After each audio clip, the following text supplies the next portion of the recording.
mwisho ni mahakama. Ndoa inafungishwa kanisani, msikitini, kwa mkuu wa wilaya, lakini wote wanafanya hivyo kwa niaba ya serikali.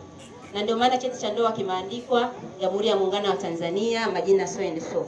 Kwa hiyo katika kuja kuvunja ile ndoa iliyofungwa, mwenye mamlaka pekee ya kuivunja ile ndoa ni mahakama ya Tanzania, chini ambayo imepewa mamlaka hiyo kisheria. Na ikija sasa kwenye talaka, kuna vitu vingi vinavyopelekea talaka ambavyo tunajua, lakini mahakama yetu pia imejitahidi. Serikali inapenda familia na inajua familia ndio msingi wa maisha bora katika jamii. Kwa hiyo imeweka vikwazo sana kwenye kuweza kupata talaka. Utaambia kwa mfano, ili upate talaka lazima ndoa iwe imevunjika na haiwezi kurekebishika tena. Nini kitathibitisha kwamba ndoa hii imevunjika na haiwezi kurekebishika tena? Kuna swala la kwa mfano kushikwa ugoni. Sasa kwenye kushikwa ugoni sio mara moja tu, sio umemtegeza mapicha huko umemkamata, unaenda mahakamani, nimemkamata nataka talaka, hawakupi. Watakwambia kama bado mnaendelea, hakuna kufanyia ukatili wa kisaikolojia, hujapinga akaonesha kwamba hajali bado. Lakini kama mtu amekuwa pengine ana mahusiano nje ya ndoa, lakini anaambatana na vipigo, anaambatana na kusema vibaya, kukutukana, wakati mwingine mpaka watoto wanafikia hatua ya kunyanyaswa, hiyo mahakama itasikiliza kwamba haya mahusiano yameshavuka kipimo. Na mambo mengine kama mtu kutaka kinyume cha maumbile, yote hivyo ukiomba talaka mahakamani unapewa. Sasa kanisa lenyewe linasemaje? Mahakama ndio chombo ambacho kimepewa mamlaka ya kutoa talaka. Kanisa linasemaje? Nafasi ya kanisa, ukija kwenye maana ya ndoa, anakwambia muunganiko wa watu wawili, mwanaume na mwanamke, kwa hiari yao wenyewe, ambao una lengo la kuishi pamoja siku zote kwa shida na raha. Lakini maana ya kanisa imeongezea mpaka kifo kiwatenganishe. Kanisa, ndoa inafungwa mbele ya madhabahu. Unaingia makubaliano mbele ya kanisa na Mungu. Kwa hiyo wale wanachukua ile ni agano, ni sakramenti kama ambavyo tumefundishwa. Hakuna padri ama askofu ambaye anaweza akasema kwamba mimi hii ndoa na thubutu kusema kwamba ivunjike. Kanisa nafasi yake kwenye mambo ya ndoa ni kwenye kubatilisha tu. Tulisema kwamba kwa mfano nikatokea kwamba wakati unafunga ndoa, mmoja wenu pengine alikuwa na mtoto akaficha, au alikuwa na ugonjwa fulani, yani magonjwa kama kichaa, ukiangalia na mambo ya kifafa, ama ndoa haikukamilishwa kwa kufanya tendo la ndoa kwa mara ya kwanza. Mkithibitishia kanisa hilo, kanisa wao watasema kwamba kweli hii ndoa ni batili. Wao wanaishia pale. Lakini lile agano la Mungu hawana mamlaka ya kuendelea. Madhara yanayotokea kwamba mwanamke Katoliki akisema anaenda kuchukua kuvunja ndoa mahakamani tunayajua. Ni pamoja na kwamba unajikuta unajinyima masakramenti, lakini hutaweza pia kusema unakuja kufunga ndoa nyingine tena pale kanisani, kwa sababu kanisa linatambua ndoa moja ambayo ilifungwa, kwa sababu haikuwa batili, bali ile ndoa ndio kanisa litasimamia. Kwa hiyo tunapokuwa tunapambana kutaka kuvunja ndoa, tunakusumbua kanisani, ndio tujue mwisho wao ni wapi. Wao hawatakwambia kwamba nenda mahakamani. Wao watakwambia tu kaheni, tuwaeleweshe, muelewane. Lakini wakigundua tu kwamba ilikuwa batili, ndio wataingilia kati. Huo ndio msimamo wa kanisa, kwa sababu ukisoma Mathayo mstari wa sura ya 19 mstari wa 6 inakwambia kabisa, sasa mmekuwa sio wawili tena, bali ni kitu kimoja, na alichokiunganisha Mungu mwanadamu hawezi kuunganisha. Yale maagano hakuna mtu anayesubutu kwa upande wa kanisa. Haya maswali yamekuwa yakiulizwa.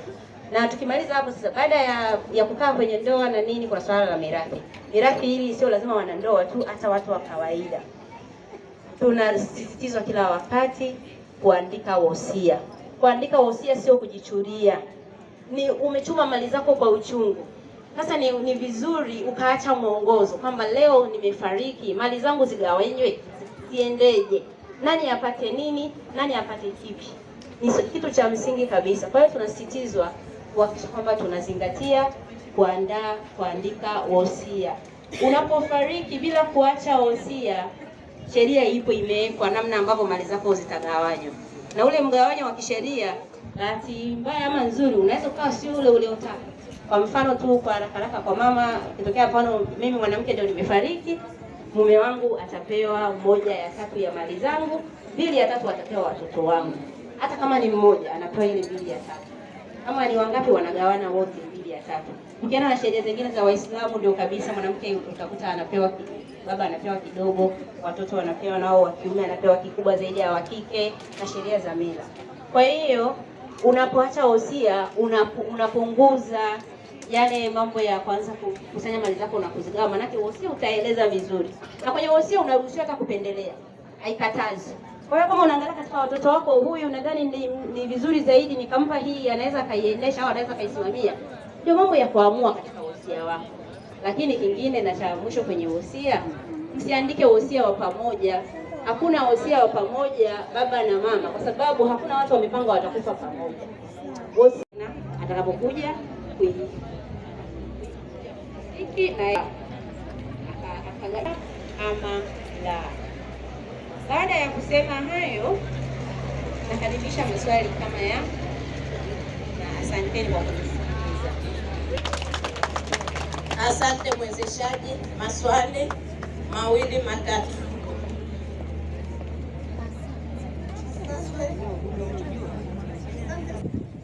Labda mimi kuna kitu kimoja ambacho sijakielewa hapo na nimestuka na nimetetemeka. Niliposema kwamba kama wanandoa wataoana alafu ndani ya masaa 24 wasishiriki. Tunakaa vikao mbalimbali na watu ambao wamesoma kozi mbalimbali, watu wenye PhD, lakini kipengele hichi kikubwa namna hiyo kulikuwa hakujapata bahati ya kupigia. Just imagine, mashughuli mengi yanafanyika kwa gharama kubwa sana, na wanaandaliwa pia katika semina mbalimbali za kanisa. Alafu kumbe hicho kipengele hicho cha masaa 24, kumbe inabidi watoto wa kiume kupatiwa semina kwamba asicheze vibao, kwa sababu kumbe unaweza ukakuta mwanao wa kiume anaachwa mchana kumbe mbuzi anakula majani. Nimetetemeka pamoja na haki yako, lakini kwa kuchelewa. Kwa hiyo ina maana ni angalizo, hivyo vitu tulizingatie, usiwache tu mtu mmoja akaenda mwenyewe. Lakini pia kuhusiana na kama mama alikwenda kwamba hata haachwa mtupu, atapewa asilimia fulani. Mahakama ndio itaamua kwamba ni 20% kwa kuzingatia mchango wa mama anaofanya katika familia, na kama ambavyo tunasema mama ni nani, ni ile main seat. Ni kila mtu matukio yote, subscribe hapa, matukio yote unayapata. Ya 6